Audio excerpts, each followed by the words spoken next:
मुजित समस्त को स्वागत करुच्ची मोर ही YouTube channel A to Z Odia tutorial रे। तो आम मैंने पूर्व भिडियो आलोचना करते हरप्पा सभ्यता संपर्क में तार नगर परिकल्पना है, समाज है, कृषि है, वाणिज्य बहिर्वाणिज्य धर्म विश्वास है और तार पतन किभली भाव में होता आम पुंखानुपुंख भाव में सुविस्तृत आलोचना करते। आज आलोचनार विषय वस्तुटी है वैदिक युग। तो वैदिक शब्द कहीं करागला कहीं यही समय वेद रचना कराइला, तेणु यार नाम वैदिक युग बोलिक रखा जाइए। तो ए सामाजिक अर्थनैतिक राजनीतिक धर्मीय और नारीर स्थान को आम पढ़ा जाऊँ। सर अध तुम मैंने मन रखिपार सरे सामाजिक रे राजनीतिक अरे अर्थनैतिक धरे धार्मिक सर अध मन रखिपार ना। तापर आसला नारीर स्थान आदि वैदिक किपरि थिला, परवर्ती वैदिक युग किपरि थिला। ता पूर्व तुमको कही रखी यही समय ही गुणकर्म अनुसार कर्म है, परवर्ती समय वंशानुक्रमिक भाव में है, परवर्ती समय रामायण महाभारत मध्य रचना कर। तो सर्वप्रथम आम देखा जे हरप्पा सभ्यता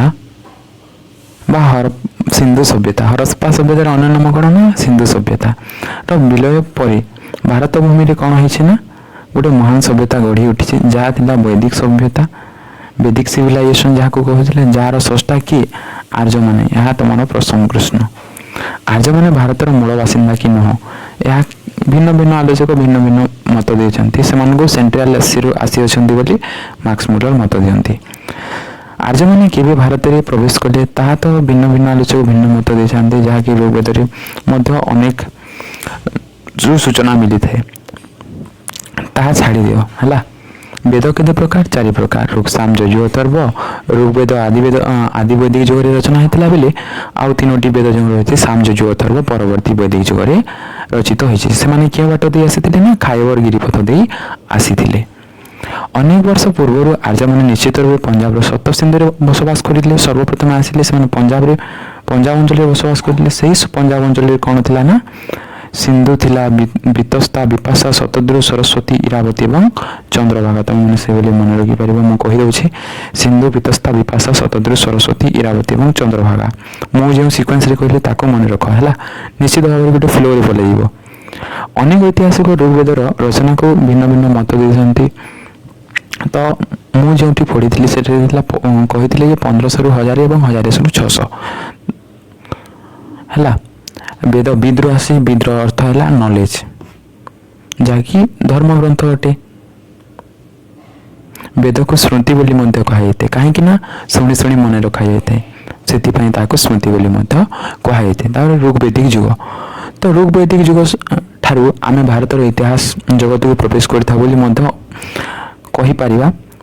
ऋग्वेद कहीं अन्य तीनोटी साम यजु अथर्व रचना लिपिबद्ध करा ऋग्वेद समय ना ब्राह्मण व पुरोहित गोष्ठी लोक मैंने समाज निजर प्राधान्य ये सब वेद को शुणी शुणी वंशानुक्रमिक मन रखुले से ब्राह्मण माने पुरोहित माने से वेद को स्मृति बोली कहुए। श्रुति वेद थिला आर्य मानकर ज्ञानर भंडार, वेद को नॉलेज बोली कहुए। आर्य मैंने थे वैदिक समय स्रष्टा, वैदिक समय स्रष्टा किए आर्य मैंने। आर्य शब्दर अर्थ रखिए महत्व चरित्र संपन्न व्यक्ति बा मुक्त मनुष्य बा उत्तम चरित्र मनीष बोली आम कहीपर। तासह वेदर अर्थ है ज्ञान। वेद केते भाग में विभक्त, वेदर केतोटी अंश होती 4टी संहिता ब्राह्मण अरण्यक उपनिषद। उपनिषद में कौन रही ना ब्रह्मा आत्मार सृष्टि यह आसी पारे तुम क्वेश्चन है। वेदर 4टी अंश रही तुम प्रश्न रे आसी जे वेदर केते भाग रे अछि केतोटी अंश अछि या दुईतर आसी सारे क्वेश्चन। तापर आसला सामाजिक अर्थनैतिक जीवन संपर्क। तो जदि आम सामाजिक अर्थनैतिक जीवन संपर्क देखा आदि वैदिक युगर जे 10टी मंडल विभक्त कर ऋग्वेद। ऋग्वेद 10टी मंडल 100 1017टी 27टी मध्य कही था किए श्लोक रही जहाँ जना जाए। यह दुईटी प्रश्न आसी सारी केतोटी मंडल केतोटी श्लोक रही मन रखिदेव नोट करदेव। एपाई प्राय 1,50,000 अधिक शब्द व्यवहृत होती। ऋग्वेद आर्य मान सामाजिक अर्थनैतिक जीवन है, राजनीतिक संगठन है, धर्मीय भावना है तथा समाज में नारी मान स्थिति संपर्क में विभिन्न सूचना मिली थाए। भारतीय संस्कृतिर उत्कर्षता प्रतिपादित वैदिक युग जना पड़ी था। वैदिक समाज तो जदि आम वैदिक समाज कथा देखिए परिवार थिला वैदिक समाज प्राण केन्द्र। तो वैदिक समाज प्राण केन्द्र कौन थिला? परिवार थिला। पितृकेन्द्रिक परिवार अर्थात पिता को केन्द्र कर ही थिला, अर्थात मुख्य थिले पिता, अर्थात परिवार वयोज्येष्ठ।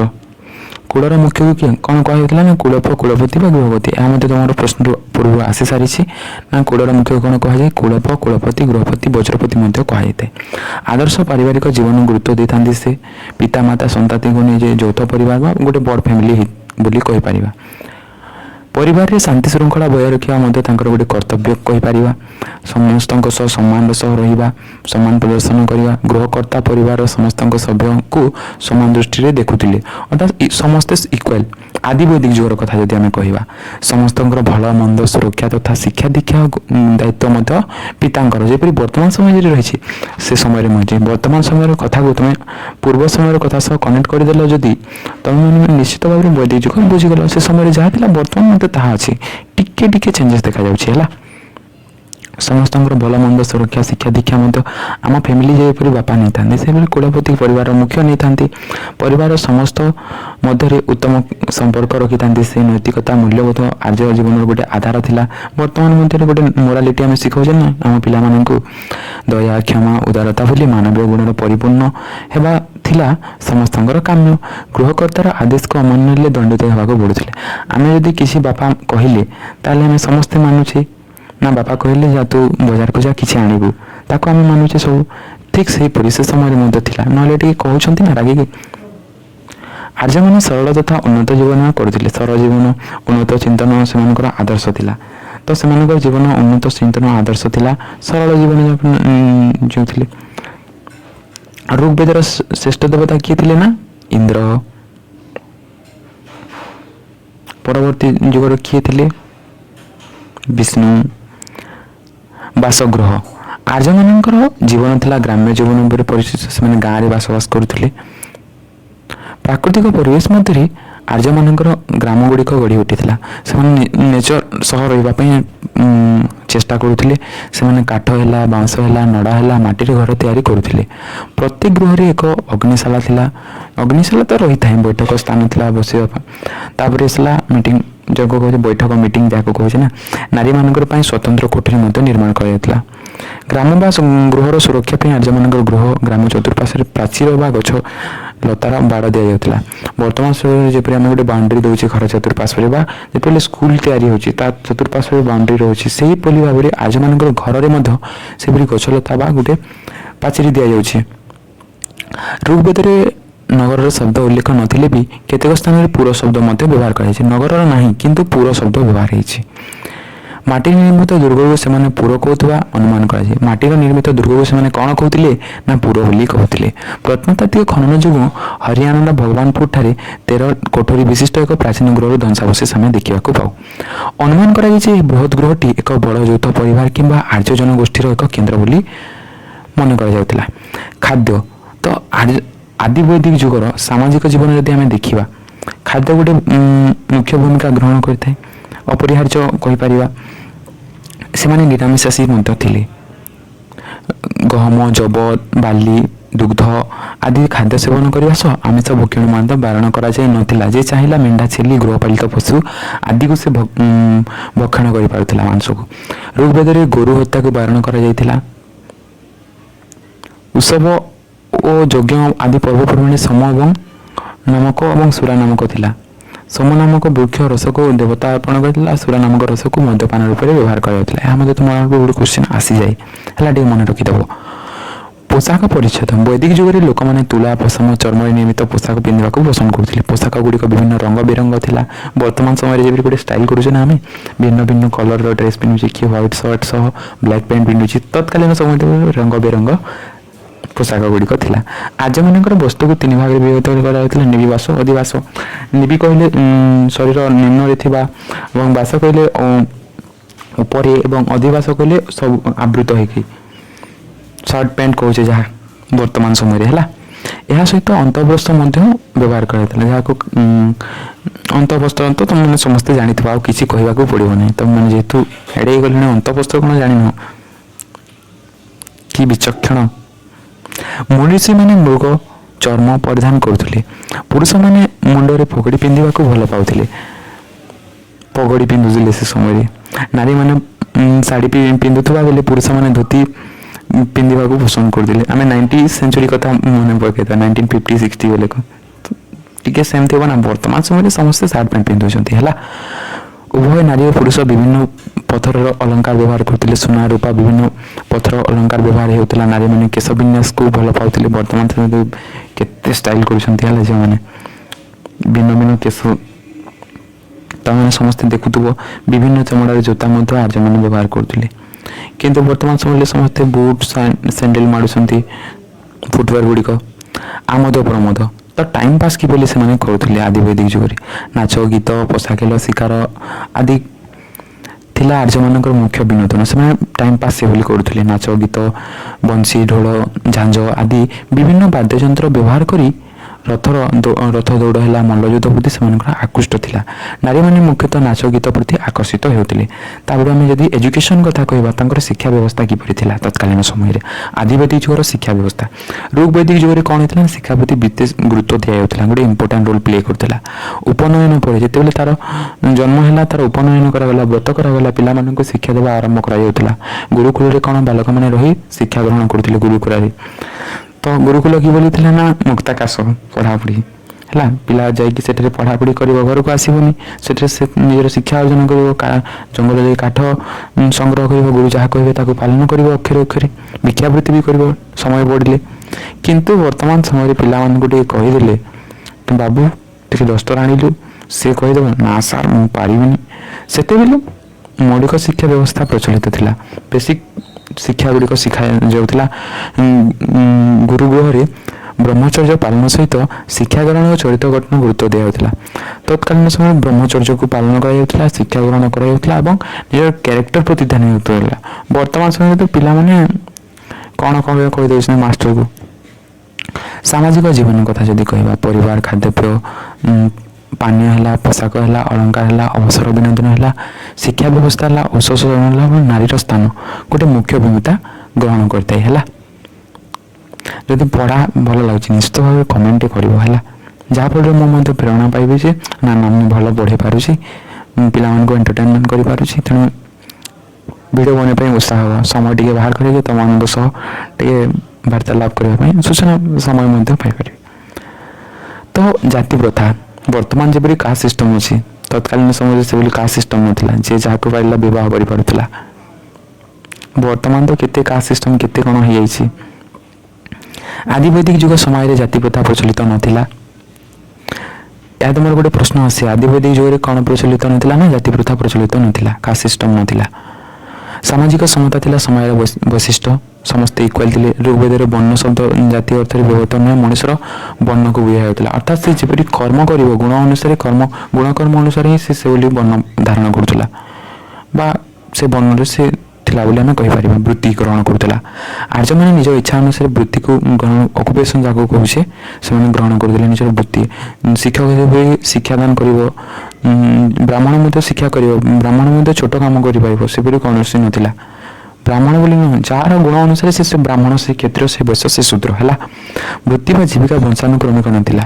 ସେ ବୃତ୍ତି ଯେଉଁ କରୁଥିଲା, ଯେଉଁ ଅକୁପେସନ୍ଟା କରୁଥିଲା, ତାର ବଂଶାନୁକ୍ରମିକ ନଥିଲା। ଯେପରି ବର୍ତ୍ତମାନ ସମୟରେ ଜଣେ ଯଦି ବ୍ରାହ୍ମଣ, ତାର ପିଲା ମଧ୍ୟ ବ୍ରାହ୍ମଣ ହେବ। ଜଣେ ଯଦି କ୍ଷତ୍ରିୟ, ସେ ମଧ୍ୟ ତାର ପିଲା ମଧ୍ୟ କ୍ଷତ୍ରିୟ। ଯଦି ତା ବାପା ଶୂଦ୍ର, ସେ ପିଲା ମଧ୍ୟ ଶୂଦ୍ର। ଯେତେ ଟ୍ୟାଲେଣ୍ଟେଡ୍ ନା ହଉ କାହିଁକି, କ'ଣ କରିବା କହ।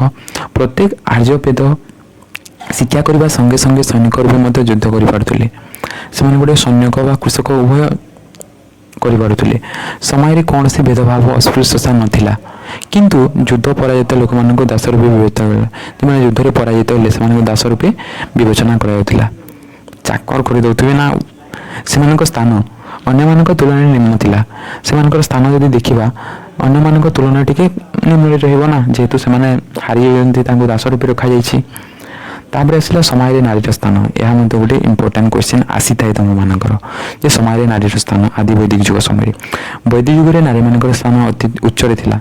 आदि वैदिक युग जो कहवा ताहले से समय कौन थी ना बहुत उच्चरे थिला एवं परवर्ती समय कौन है निम्न धीरे धीरे धीरे धीरे कमबार लगी। उभय पारिवारिक समय से बेस गुरुत्व दिया। विभिन्न सामाजिक धर्मीय पर्वपर्वाणी मानक पुरुष मान सहित नारी मैंने अंशग्रहण करें। विवाह पूर्वर तो से सामाजिक धर्मीय पर्वपर्वाणी अंश करें किंतु वर्तमान ना से कौन सेपरी अधिकार ना धीरे धीरे है किंतु से परिमाण न चारिकांत मध्य से आबद्ध हो रही। जदि गोटे झील राति 10 बाहर तार निजर तार बापा क्वेश्चन कर तार भाई क्वेश्चन कर सामाजिक धर्मीय पर्वपर्वाणी टिके अंशग्रहण कर से परिमाण किंतु परवर्ती युग नाला किंतु आदि वैदिक युग ए समय है विभिन्न सामाजिक धर्मीय पर्वपर्वाणी आदि वैदिक युग से अंश था। विवाह पूर्व झील मैंने कण पिता गृह शिक्षा लाभ करुले तथा से बर चयन कर वैदिक युग बाल्य विवाह पर्दा प्रथा सती जौतिक आदि नाला। वैदिक युगर नारी मैंने आदि वैदिक युगर खूब शिक्षिता थे। ऋग्वेद विश्वबारा घोषा लोपामुद्रा आपारा ये नारी मान ना पचारि तुम मान 2022 ना 23 तुमने लिखिदेव है। ऋग्वेदिक युग विश्वबारा घोषा लोपामुद्रा आपाला नारी मैंने वैदिक स्तोत्र रचना कर प्रमाण मिले। विवाह योग्य है झील को बह कर बर्तमान बह कर संपर्क कन्या मान निजस्व मत दिया कि बर्तमान आना ता बापा जहाँ चाहिए ताहा हो केतेक केस रे पारे किंतु फैमिली खूब बेसी मैटर कर बर्तमान किंतु पूर्वर नाला सेपरी समय एक पत्नी प्रथा को ग्रहण करा किंतु स्थल विशेष कौन है ना राजपरिवार पुरुष मैंने बहु पत्नी ग्रहण करते जहाँ को इच्छा से बह करदे है। वैदिक समय विवाह को एक पवित्र कर्तव्य रूप विवेचना कर विवाह गोटे पवित्र बंधन अटे ना। तापर आसला अर्थनैतिक जीवन संपर्क में कृषि और पशुपालन है। आर्य मान मुख्य जीविका थिला कृषि। कृषि उपर से डिपेंडेंट थे जेहेतु सप्त सिंधु अंचल बसवास करुले। सप्त सिंधु कौन कौन ना सिंधु वितस्ता विपाशा शतद्रु सरस्वती इरावती चंद्रभागा। तुम मन रखिदेव ये 7टी तुम मन क्वेश्चन आसी 2-3टा नदीर ना लेख बोली कह सप्त सिंधुर नदी मान ना से तुम पंखा को देखुव मु कौन करी तुम मन रखिले। बलद काठ लंगल से चाष जमी कर प्रमाण ऋग्वेद मिले। ग्राम चतुर्पार्श्व कृषि क्षेत्र है चारण भूमि है पर्याप्त परिमाण में चाष उपयोगी जमी को क्षेत्र बोली कहला। कौन हुआ चाष उपयोगी जमी को क्षेत्र बोली कहला। कूप पुष्करिणी पुष्टिजल ह्रदरू जलसेचन द्वारा जमी रे पानी मड़ा जाउथिल धान जब गहम बाली अधिक परिमाण में उत्पादित होउथिला।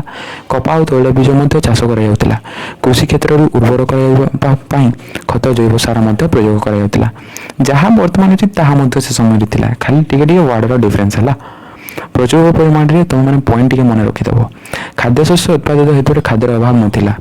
तापर आम पशुपालन देखा तो वर्तमान समय में चाष कार्य सब पशुपालन कर चाषी मैंने देखिपर तुम मैंने मल्टी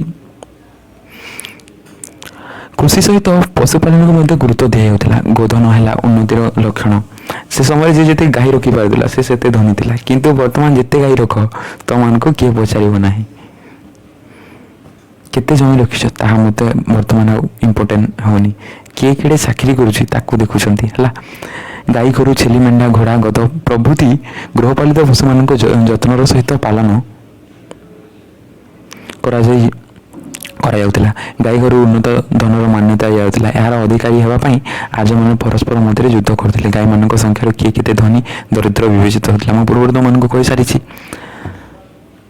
कुटीर शिल्प कथा जी आम देखा तो कृषि पशुपालन कुटीर शिल्प को अर्थनैतिक क्षेत्र में विशेष गुरुत्व दिया जाता। शिल्पर आर्य मैंने प्रभुत्व लाभवान होते। माटी पात्र निर्माण है लुगा बुणा है काठ काम है नौका रथ निर्माण लोह निर्मित विभिन्न द्रव्य तैयारी तथा चमड़ा तैयारी जिनिस प्रति विशेष गुरुत्व दिया जाता। शगड़ रथ द्वारा से जिनपत्र परिवहन करते। वाणिज्य व्यवसाय द्वारा से विशेष लाभ होते। समाज बुणाकार स्वर्णकार चमार चढ़ई बढ़ई आदि विभिन्न संप्रदाय को कार्य जीविका निर्वाह करते। या तो मैंने तो पढ़ीदेव। तापर इसलिए आम देखा राजनीतिक संगठन संपर्क में आर्य मानकर राजनीतिक जीवन अत्यंत संगठित सुदृढ़ थिला। ପରିବାର ଠାରୁ ଆରମ୍ଭ କରି ବୃହତ୍ ରାଷ୍ଟ୍ର ପର୍ଯ୍ୟନ୍ତ ସବୁ ସ୍ତରରେ ସମାଜକୁ ସୁସଂଗଠିତ କରାଯାଇଥିଲା। ଆର୍ଯ୍ୟ ଜନଗୋଷ୍ଠୀର ମୁଖ୍ୟକୁ କ'ଣ ରାଜନ ବୋଲି କୁହାଯାଉଥିଲା? ଆର୍ଯ୍ୟ ଜନଗୋଷ୍ଠୀର ମୁଖ୍ୟକୁ କ'ଣ କୁହାଯାଉଥିଲା? ରାଜନ। ଏହା ତୁମମାନଙ୍କର କୋଶ୍ଚିନ୍ରେ ଆସିସାରିଛି। ବଂଶ ପରମ୍ପରା ଅନୁସାରେ ରାଜାମାନେ ଏହି ପଦବୀ ଅଲଙ୍କୃତ ମଧ୍ୟ କେତେକ କ୍ଷେତ୍ରରେ ରାଜାମାନଙ୍କୁ ନିର୍ବାଚିତ କରାଯାଉଥିଲା। ରାଜାଙ୍କର କର୍ତ୍ତବ୍ୟ କ'ଣ? ପ୍ରଜାମାନଙ୍କ ସୁରକ୍ଷା ଦେବା, ତାଙ୍କର ମଙ୍ଗଳ କାମନା କରିବା, ତାଙ୍କର ସବୁ ଦୁଃଖ ସୁଖକୁ ବୁଝିବା। ପରିବାରକୁ ନେଇ ଗ୍ରାମର ମୁଖ୍ୟକୁ କ'ଣ କୁହାଯାଏ? ଗ୍ରାମଣୀ। ଏହା ତୁମମାନଙ୍କର କ୍ୱେଶ୍ଚନ୍ରେ ଆସିଛି, ତୁମମାନେ ଟିକେ ଦେଖିଦେବ। ଗ୍ରାମର ମୁଖ୍ୟକୁ କ'ଣ କୁହାଯାଏ? ନା ଗ୍ରାମଣୀ ବୋଲି କୁହାଯାଇଥାଏ। ଠିକ୍ ସେହିପରି କେତେକ ଗ୍ରାମକୁ ନେଇ ବିଶର ମୁଖ୍ୟକୁ ବିଶପତି, ଗାଁକୁ ନେଇ ବିଶ, ଗାଁ ଠାରୁ ବ୍ଲକ, ସେହିପରି ମନେ ରଖିବ। ବରୁ କ'ଣ ମନେ ରଖିପାରିବ? ସେ ବ୍ଲକରୁ ତୁମେ ବିଶ ଟିକେ ମନେ ରଖିଦେବ ହେଲା। ବିଶକୁ ନେଇ ଗଠିତ ଜନ, ବିଶରୁ ଡାଇରେକ୍ଟ ତୁମେ ପଢ଼ି যাব। ଏଇ ଜ ଯେଉଁ ଅଛି, ଜରେ ବରେ ବ୍ଲକ, ଜରେ ଜିଲ୍ଲା, ସେପରି ଟିକେ ମନେ ରଖିଦେବ। ତାପରେ ଜନପଦ ଉପରେ ତୁମେ ଜାଣିଛ ମହାଜନପଦ। ବିଶର ବିଶପତି, ଜନର ରାଜନ। ତୁମମାନେ ମନେ ରଖିବା ପାଇଁ ବହୁତ କଷ୍ଟ ହେଉଥିବ, ମୁଁ ଜାଣୁଛି ହେଲା। ଯେତେବେଳେ ଜନ ଗୁଡ଼ିକ ଅଧିକ ବଡ଼ ଆକାର ଧାରଣ କଲା, ଜନର ଆକାର ରାଷ୍ଟ୍ର ରୂପ ନେଲା, ସେତେବେଳେ ରାଜନ ବା ସମ୍ରାଟ ରୂପରେ ପରିଚିତ ହେଲେ। ବୈଦିକ ସମୟରେ କ'ଣ ହେଲା ନା, ରାଜାମାନେ ଆଦୌ ସ୍ୱେଚ୍ଛାଚାରୀ ନଥିଲେ, ଅର୍ଥାତ୍ ସେମାନେ ନିଜ ଇଚ୍ଛାକୁ ସେତେ ଗୁରୁତ୍ୱ ଦେଉନଥିଲେ, ତାହା ପ୍ରଜାମାନଙ୍କର ଇଚ୍ଛାକୁ ପ୍ରାଧାନ୍ୟ ଦେଉଥିଲେ। ସେମାନଙ୍କର କ'ଣ ସୁଖ ହେଲା, ଦୁଃଖ ହେଲା, ସବୁକୁ ସେମାନେ ଦେଖୁଥିଲେ। ସେ ସମୟରେ କ'ଣ ଦୁଇଟି ଜିନିଷ ହୋଇଥିଲା, ସଭା ଓ ସମିତି, ରାଜନୈତିକ ସଂଗଠନ। ତୁମମାନଙ୍କର ସଭା ସମିତି ପ୍ରାୟତଃ ପଡ଼ିଯାଉଛି, ତୁମେମାନେ ଦେଖିଦେବ। ସଭାର ମୁଖ୍ୟକୁ ସଭାପତି ଓ ସମିତିର ପତି ବା ଇଶାଣ ବୋଲି କୁହାଯାଇଥାଏ ମୁଖ୍ୟକୁ। ସମାଜର ବିଜ୍ଞ ତଥା ବୟସ୍କ ଲୋକମାନଙ୍କୁ ନେଇ ଗଠିତ ସଭା, ବଡ଼ ବଡ଼ ଲୋକଙ୍କୁ ନେଇ ସଭା ଗଠିତ। ରାଜାଙ୍କୁ ଆବଶ୍ୟକ ବେଳେ ଉଚିତ ପରାମର୍ଶ ଦିଆଯାଉଥିଲା ଏବଂ ଜନତା ଓ ମହିଳାମାନେ ମଧ୍ୟ ସଭା ସମିତି ଉପସ୍ଥିତ ରହି ନିଜର ମତାମତ ରଖିପାରୁଥିଲେ। ସାଧାରଣ ଲୋକ ହେଉ କି ମହିଳା ହେଉ, ଆଦିବାଦୀ ଯୁଗରେ ସମସ୍ତେ ଆଟେଣ୍ଡ କରିପାରୁଥିଲେ ହେଲା। କେତେକ ସ୍ଥାନରେ ଗଣତାନ୍ତ୍ରିକ ପଦ୍ଧତିରେ ଶାସନ ଚାଲିଥିବାର ମଧ୍ୟ ପ୍ରମାଣ, ଡେମୋକ୍ରେସି ମଧ୍ୟ ସେ ସମୟରେ ପ୍ରଚଳିତ। କେତେକ ସ୍ଥାନରେ ଗଣ ଓ ଗଣପତିର ଶବ୍ଦକୁ ଧାରଣା ଦିଆଯାଇଥାଏ। ତାପରେ ଆମେ ଦେଖିବା ନା ରାଜାଙ୍କୁ ଶାସନ କାର୍ଯ୍ୟରେ ସାହାଯ୍ୟ କରିବା ପାଇଁ କେତେକ ପଦବୀ ସୃଷ୍ଟି ହୋଇଥିଲା। ଯେପରି ସର୍ବପ୍ରଧାନ ଥିଲେ ପୁରୋହିତ, ଯାହାକୁ ବ୍ରାହ୍ମଣ କହୁଛେ। ସେମାନେ ରାଜାଙ୍କ ପଥ ପ୍ରଦର୍ଶକ ଥିଲେ। ଧର୍ମ କାର୍ଯ୍ୟ ସହ ସେମାନେ ପ୍ରଶାସନିକ କାର୍ଯ୍ୟ ବା ଯୁଦ୍ଧ ମଧ୍ୟ ଭାଗ ନେଉଥିଲେ। ଋଗ୍ବେଦିକ ଯୁଗରେ ବିଶିଷ୍ଟ ବୈଶ୍ୱାମିତ୍ର ଋଷିମାନଙ୍କୁ ଆମେ ଦେଖିପାରିବା ଉଦାହରଣ ମାଧ୍ୟମରେ। ତାପରେ ସେନାନୀ, ତାଙ୍କ ତଳକୁ ଥିଲେ ସେନାନୀ, ଯିଏକି ସେନାର ମୁଖ୍ୟ। ତାପରେ ଆସିଲା ଧର୍ମୀୟ ଭାବନା। ଧର୍ମୀୟ ଭାବନା ଯଦି ଆମେ ଦେଖିବା, ଏଥିରୁ ମଧ୍ୟ ତୁମମାନଙ୍କର କ୍ୱେଶ୍ଚିନ୍ ଆସିଯାଉଛି ଯେ ଆର୍ଯ୍ୟମାନଙ୍କର ଧର୍ମୀୟ ଭାବନା ଅତି ସରଳ ଥିଲା। ସେମାନେ ଥିଲେ ଅତ୍ୟନ୍ତ ଧର୍ମପରାୟଣ। ସେମାନେ ତାଙ୍କର ସରଳ କହିପାରିବା ନା, ଯେମିତି ଆମେ ଗୋଟେ ୱାର୍ଡ଼ ଆସେ, ମୋ ମନେ ପଡ଼ୁନି, ତାହାକୁ ଗୋଟେ କହୁ ଆମ ଭାଷାରେ, ମନେ ପଡ଼ୁନି ମୋତେ। ସେମାନେ ଥିଲେ ଅତ୍ୟନ୍ତ ଧର୍ମପରାୟଣ। ଆର୍ଯ୍ୟମାନେ ଥିଲେ ପ୍ରକୃତିର ଉପାସକ। ପ୍ରକୃତିକୁ ସେମାନେ ଉପାସନା କରୁଥିଲେ। ପ୍ରକୃତିର ବିଭିନ୍ନ ରୂପକୁ ସେମାନେ ଈଶ୍ୱରଙ୍କର ପରିକଳ୍ପନା ବୋଲି ଧରି ନେଉଥିଲେ। ଯେପରିକି ଆକାଶ ହେଲା, ପୃଥିବୀ ହେଲା, ସୂର୍ଯ୍ୟ ହେଲା, ଚନ୍ଦ୍ର ହେଲା, ଅଗ୍ନି ହେଲା, ବାୟୁ ହେଲା, ବରୁଣ ହେଲା, ଉଷା ହେଲା, ମରୁତ ହେଲା, ଏସବୁକୁ ସେମାନେ କ'ଣ କରୁଥିଲେ ନା ଈଶ୍ୱର ରୂପେ ପରିକଳ୍ପନା କରୁଥିଲେ। ସେତେବେଳେ ଦେବାଦେବୀମାନଙ୍କର ପାଇଁ ମନ୍ଦିର ନଥିଲା ବା ପିତୁଲା ବା ମୂର୍ତ୍ତି ପ୍ରଚଳିତ ନଥିଲା। ସମସ୍ତ ବିଶ୍ୱ ବ୍ରହ୍ମାଣ୍ଡର ସ୍ରଷ୍ଟା କିଏ ଥିଲେ? ଭଗବାନ ବା ପରମେଶ୍ୱର ବୋଲି ସେମାନେ ମାନୁଥିଲେ। ଦେବାଦେବୀଙ୍କର ମଧ୍ୟରେ ଇନ୍ଦ୍ର ବା ପୁରନ୍ଦର ଥିଲେ ଅତ୍ୟନ୍ତ ଶକ୍ତିଶାଳୀ। ଏହା ଥିଲା ଆଦି ବୈଦିକ ଯୁଗରେ ଇନ୍ଦ୍ର ବା ପୁରନ୍ଦର। ଏହା ଟିକେ ମନେ ରଖିବ, ତୁମମାନଙ୍କର ଆସୁଛି। ସେ ଥିଲେ କେଉଁଥିର ଦେବତା? ଯୁଦ୍ଧ ଏବଂ ବର୍ଷାର ଦେବତା। ଟିକେ ମନେ ରଖିଦେବ। ଏହା ତୁମମାନଙ୍କର କ୍ୱେଶ୍ଚିନ୍ ଆସିଯାଉଛି, ସେତେବେଳେ ମୋତେ ନ କହିବ ହେଲା। ଋଗ୍ବେଦରେ 250ଟି ମନ୍ତ୍ର କାହା ପାଇଁ ଅଛି? ଇନ୍ଦ୍ରଙ୍କ ପାଇଁ। ଦେବୀମାନଙ୍କ ପାଇଁ ପ୍ରଭାତୀର ଦେବୀ ହେଲେ ଉଷା ଓ ଆକାଶର ଜ୍ୟୋତି ଅଦିତି। ପ୍ରଭାତୀର ଦେବୀ କିଏ? ଉଷା ଏବଂ ଆକାଶ ଜ୍ୟୋତି ଅଦିତି।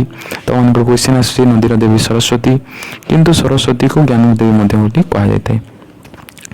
ଏଥିରୁ ତୁମମାନଙ୍କର ଗୋଟେ କ୍ୱେଶ୍ଚିନ୍ ଆସିଯାଉଛି ହେଲା, ଟିକେ ମନେ ରଖିଥିବ। ଦେବାଦେବୀମାନଙ୍କୁ ସନ୍ତୁଷ୍ଟ କରିବା ପାଇଁ ଆର୍ଯ୍ୟମାନେ ସ୍ତୁତି ପାଠ ବା ମନ୍ତ୍ର ଗୁଡ଼ିକ କରୁଥିଲେ। ଦୁଗ୍ଧ ହେଲା, ଶସ୍ୟ ହେଲା, ଘୃତ ଆଦି ଅଗ୍ନିରେ ନିକ୍ଷେପ କରୁଥିଲେ। ବର୍ତ୍ତମାନ ଯେପରି ନିକ୍ଷେପ କରୁଛନ୍ତି। ଆର୍ଯ୍ୟମାନେ ଥିଲେ ଅତ୍ୟନ୍ତ ଦୟାଶୀଳ, ସତ୍ୟନିଷ୍ଠ, ଦାନଶୀଳ। ନିଜର ସାମର୍ଥ୍ୟ ଅନୁଯାୟୀ ନିଜ ଗୃହରେ ଦେବାଦେବୀମାନଙ୍କୁ ସନ୍ତୁଷ୍ଟ କରିବା ପାଇଁ ସ୍ତୋତ୍ର ପାଠ କରୁଥିଲେ ବା ମନ୍ତ୍ର ପାଠ କରୁଥିଲେ। ଧନୀ ବ୍ୟକ୍ତିମାନେ ଦେବତାମାନଙ୍କୁ ପୂଜାର୍ଚ୍ଚନା ଦ୍ୱାରା ସନ୍ତୁଷ୍ଟ କରିବା ପାଇଁ ବ୍ରାହ୍ମଣ ପୁରୋହିତମାନଙ୍କ ସହାୟତା ଲୋଡ଼ୁଥିଲେ। ଯେତେବେଳେ ଧନୀ ବ୍ୟକ୍ତିମାନେ କ'ଣ କିଛି ପୂଜା ଅର୍ଚ୍ଚନା କରୁଥିଲେ, ସେତେବେଳେ କ'ଣ ହେଉଥିଲା ନା ବ୍ରାହ୍ମଣ ବା ପୁରୋହିତମାନଙ୍କର ସହାୟତା ନେଉଥିଲେ। ସେମାନେ ହିଁ ତ ମନ୍ତ୍ରଗାନ କରିବେ, ଆଉ କିଏ କରିବ? तापर आसला परवर्ती वैदिक युग। परवर्ती वैदिक युग में आर्यमानकर सभ्यता परिव्याप्त होबार लगिला।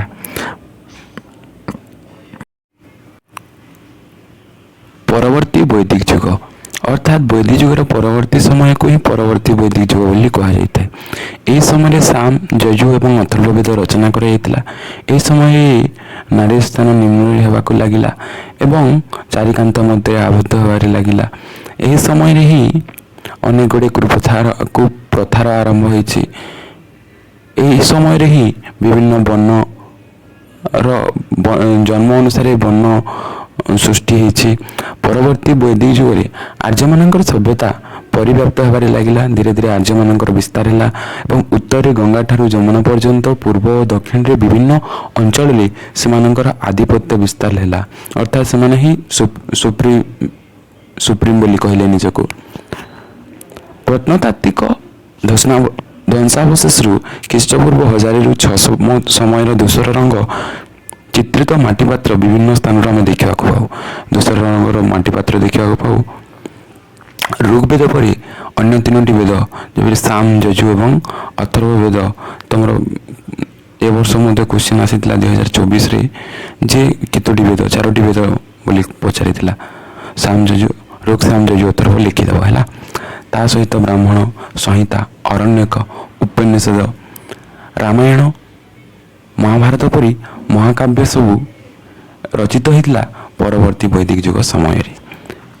परवर्ती वैदिक युग में आर्यमानकर सामाजिक अर्थनैतिक राजनैतिक धर्म आदि क्षेत्र में परिवर्तन देखा मिलता। पूर्वर जपरी थिला नारी स्थान उच्चरे वर्तमान रहिला नहीं। अर्थनैतिक स्थिति मध्य धीरे धीरे टिके कम होबार लगिला, ह्रास होबार लगिला। राजनैतिक स्थिति मध्य ब्राह्मण माने प्राधान्य लाभ कले। धर्म क्षेत्र में अनेक गुड़े परिवर्तन देखा मिला। सामाजिक जीवन सर्वप्रथम आम देखिपर जाति प्रथा। प्रथम करी आर्य माने कर्म को भित्ति करी जाति प्रथा सृष्टि है। जी जो बोली काम कर जाति हम।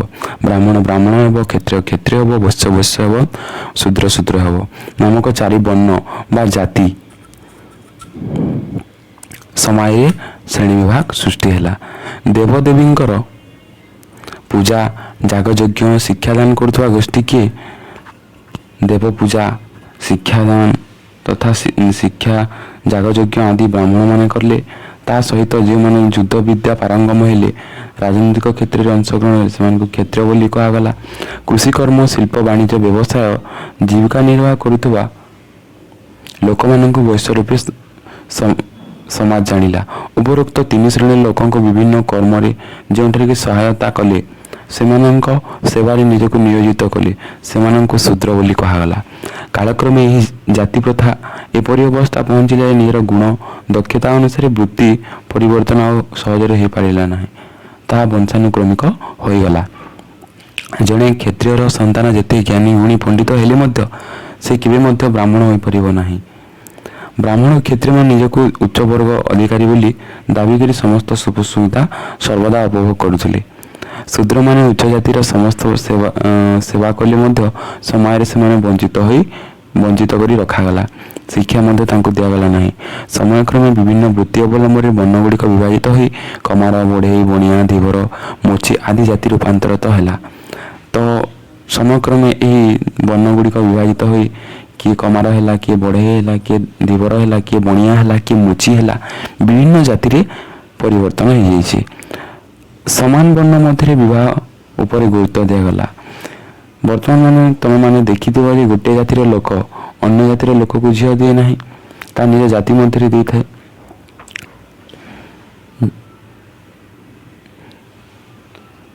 समय तलस्तर रहिले शूद्र माने से कालक्रमे अछुआ रूपे विभजित होते।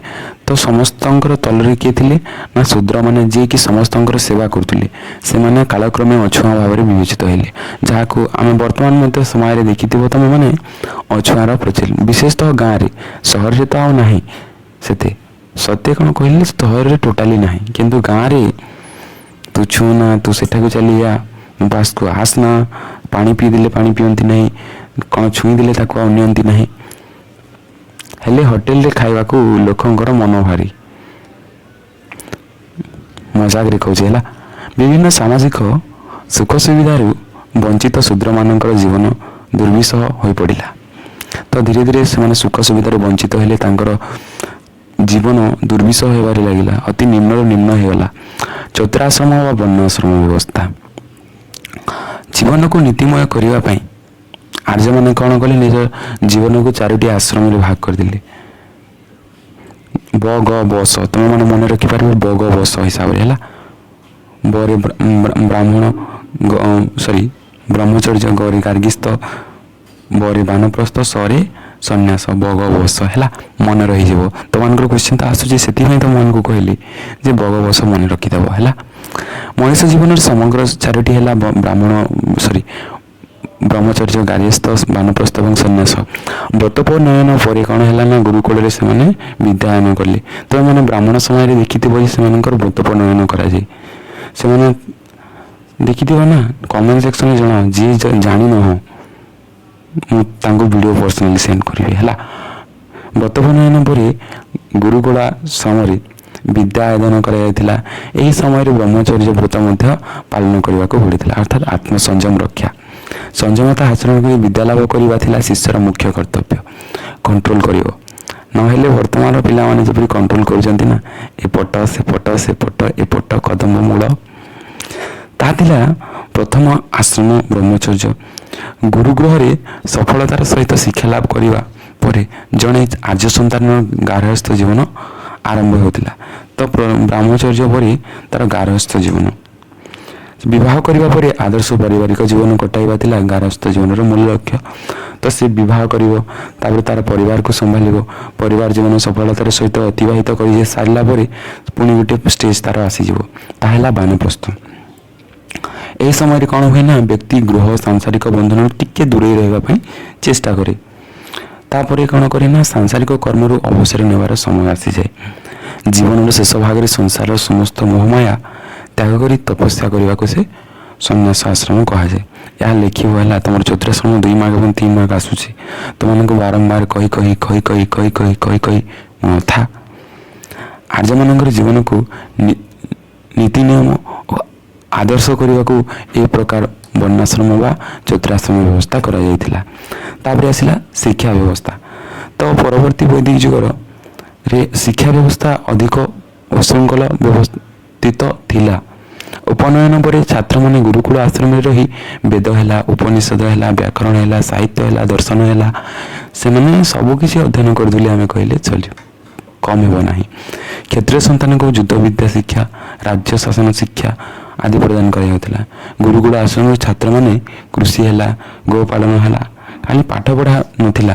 ସେ ସମୟରେ ସବୁକିଛି ଜଣେ ବ୍ୟକ୍ତି ଯାହା ଶିଖିବା କଥା ତାକୁ ଶିଖାଯାଉଥିଲା।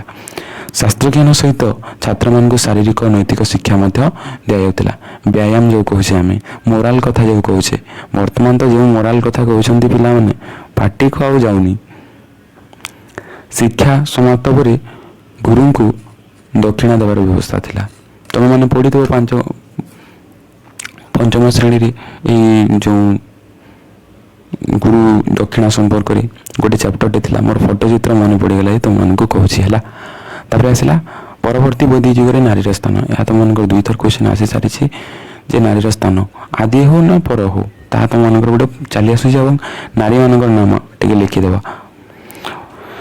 ପରବର୍ତ୍ତୀ ବୈଦିକ ଯୁଗରେ ନାରୀମାନେ ସେମାନଙ୍କର ପୂର୍ବର ସ୍ୱାଧୀନତା ହରାଇଥିଲେ। ପୂର୍ବରୁ ଯେଭଳି ଫ୍ରିଡ଼ମ୍ ପାଇଥିଲେ, ବର୍ତ୍ତମାନ ଫ୍ରିଡ଼ମ୍ ପାଇଲେ ନାହିଁ। ସେମାନଙ୍କ ଫ୍ରିଡ଼ମ୍ ହରାଇବାକୁ ଲାଗିଲେ। କିନ୍ତୁ ବର୍ତ୍ତମାନର ନାରୀମାନେ ଶକ୍ତିଶ୍ରୀ କରିଦେଉଛି, 191 ବୋଲି ଦେଉଛନ୍ତି ହେଲା। ପୈତୃକ ସମ୍ପତ୍ତିରେ ନାରୀର ଅଧିକାର ଆଉ ରହିଲା ନାହିଁ। ସମାଜରେ ଏକାଧିକ ପତ୍ନୀ ଗ୍ରହଣ ପ୍ରଥା ଏକ ସାମାଜିକ କଳଙ୍କରେ ପରିଣତ ହେଲା। ଧନୀ ବ୍ୟକ୍ତି ଓ ଉଚ୍ଚ ଜାତିର ଲୋକମାନେ ବହୁ ପତ୍ନୀ ଗ୍ରହଣକୁ ଏକ ସାମାଜିକ ରୀତିରେ ପରିଣତ କରିଥିଲେ।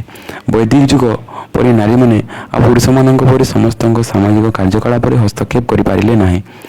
ପୁରୁଷମାନଙ୍କ ମେଲ୍ ଡୋମିନେଟ୍ ସୋସାଇଟି ଯାହାକୁ ଆମେ କହୁଛେ, ପିତୃପ୍ରଧାନ ତ କହିପାରିବାନି, ପୁରୁଷ ପ୍ରଧାନ।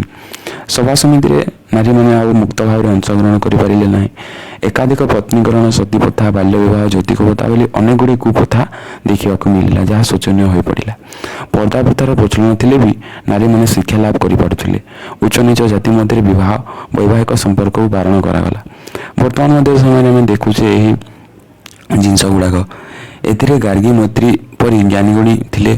ଆଉ ଆଦିବୈଦିକ ଯୁଗରେ କିଏ କିଏ ଥିଲେ ନା ଆପାଲା, ଲୋପା, ଘୋଷା, ବିଶ୍ୱବାରା ସେମାନେ ଥିଲେ। ଏହା ଟିକେ ମନେ ରଖିବ, ତୁମମାନଙ୍କ କ୍ୱେଶ୍ଚିନ୍ ଆସିଯାଉଛି ହେଲା, 2 ମାର୍କର କ୍ୱେଶ୍ଚିନ୍ଟି 2022 ନା 23ରେ ଆସି ସାରିଛି।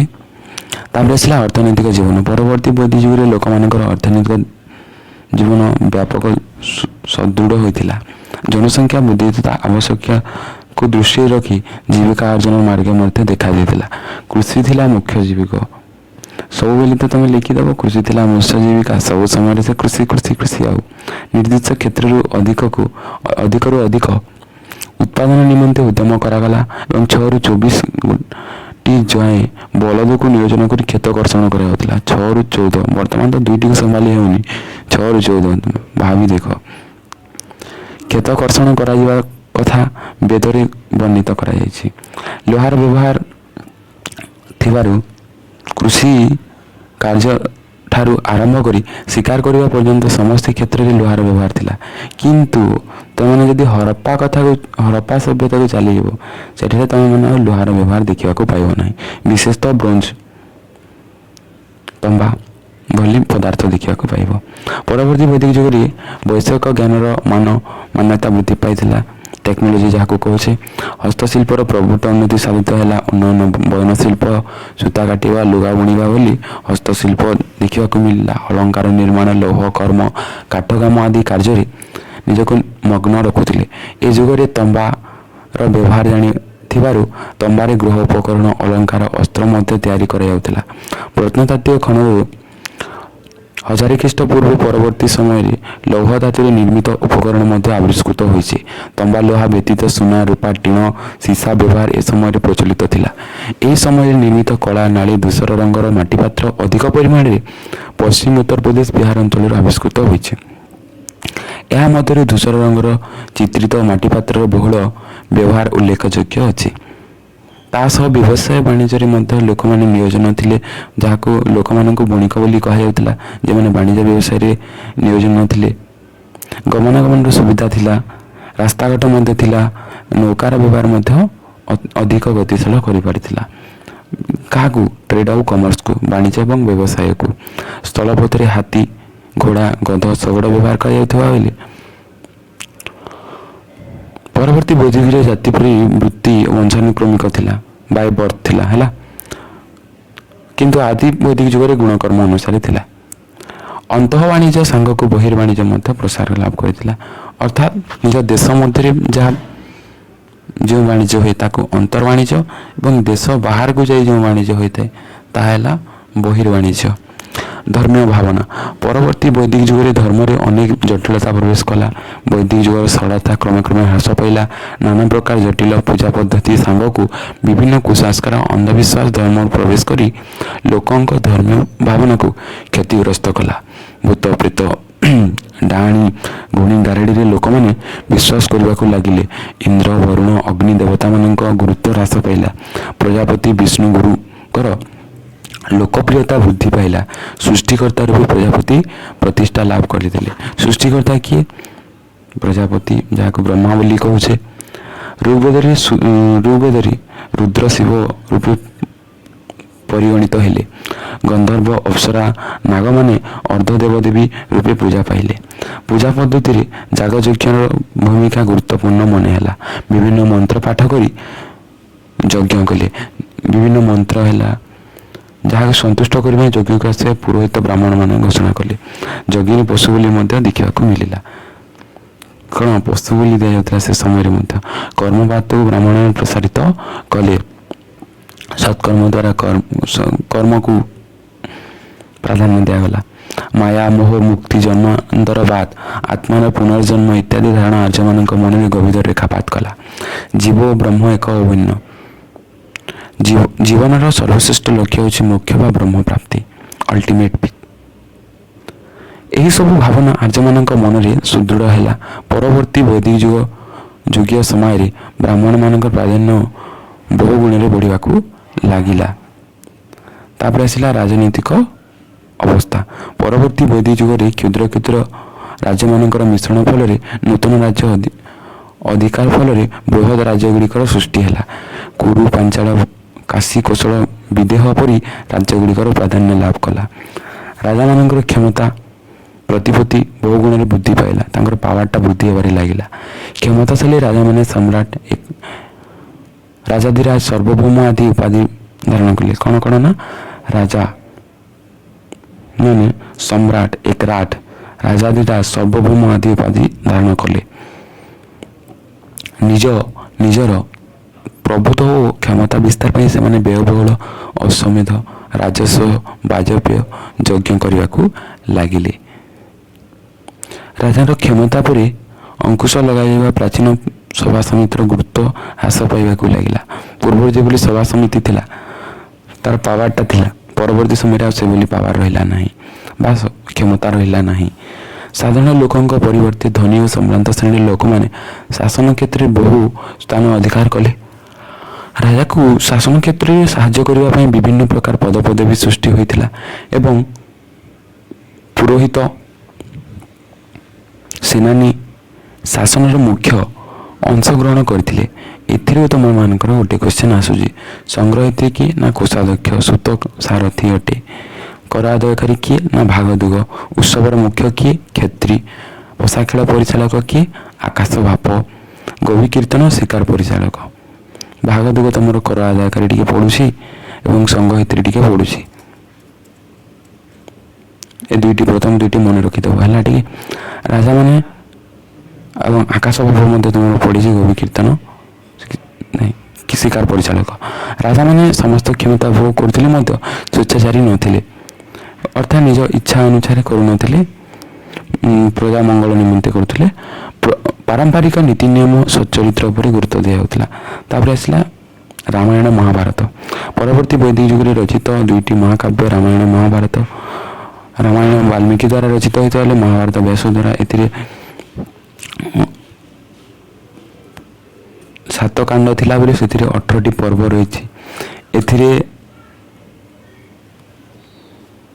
ତୁମେମାନେ ଜାଣିଛ, ଆଉ ମୁଁ ବେଶୀ କିଛି କହିବାକୁ ଚେଷ୍ଟା କରିବିନି ମଧ୍ୟ, ତୁମେ ନିଜେ ପଢ଼ିପାରିବ। ରାମାୟଣ ମହାଭାରତ ନ ପଢ଼ିପାରିଲେ ତୁମେ କ'ଣ କରିବ କହ?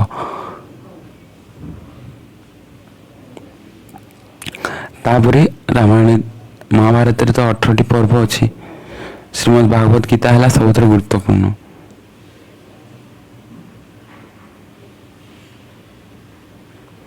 କ୍ୱେଶ୍ଚିନ୍ ଆନ୍ସର୍ ଟିକେ ଦେଖିଦେବା। ଆର୍ଯ୍ୟମାନଙ୍କର ଆରମ୍ଭ କେଉଁ ଶତାବ୍ଦୀରେ ହୋଇଥିଲା ବୋଲି ଐତିହାସିକମାନେ ମତ ଦିଅନ୍ତି? 1500ରେ। ବେଦର ଅର୍ଥ କ'ଣ? ଜ୍ଞାନ। ବେଦବିଦରୁ ଆସିଛି, ତାକୁ ସ୍ମୃତି ବୋଲି ମଧ୍ୟ କୁହାଯାଏ। ଆର୍ଯ୍ୟମାନଙ୍କର ସମୟ କେଉଁ ବିଭାଗରେ ବିଭକ୍ତ କରାଯାଇଛି? ଋଗ୍ବୈଦିକ ଯୁଗ, ପରବର୍ତ୍ତୀ ବୈଦିକ ଯୁଗ। ବୈଦିକ ଯୁଗରେ ପରିବାରର ମୁଖ୍ୟକୁ କୁଳପ କୁହାଯାଉଥିଲା। କୁଳପତି, ଗୃହପତି। ଜାତୀୟ ବର୍ଣ୍ଣ ବ୍ୟବସ୍ଥା ଆର୍ଯ୍ୟମାନଙ୍କର କେଉଁ ସମୟରେ ଉତ୍କଟ ହେଲା? ପରବର୍ତ୍ତୀ ବୈଦିକ ଯୁଗରେ ଜାତି ଏବଂ ବର୍ଣ୍ଣ ସୃଷ୍ଟି ହେଲା। ବର୍ଣ୍ଣ ବ୍ୟବସ୍ଥାର ସର୍ବୋଚ୍ଚ ସ୍ଥାନରେ କିଏ ଥିଲେ? ନା ବ୍ରାହ୍ମଣ।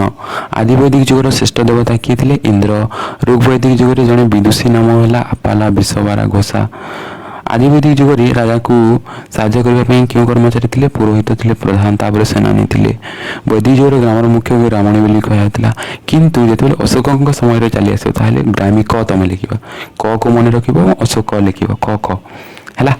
ପରବର୍ତ୍ତୀ ବୈଦିକ ଯୁଗରେ କର ଆଦାୟକାରୀଙ୍କୁ କ'ଣ କୁହାଯାଇଥିଲା? ଭାଗଦୁଗ।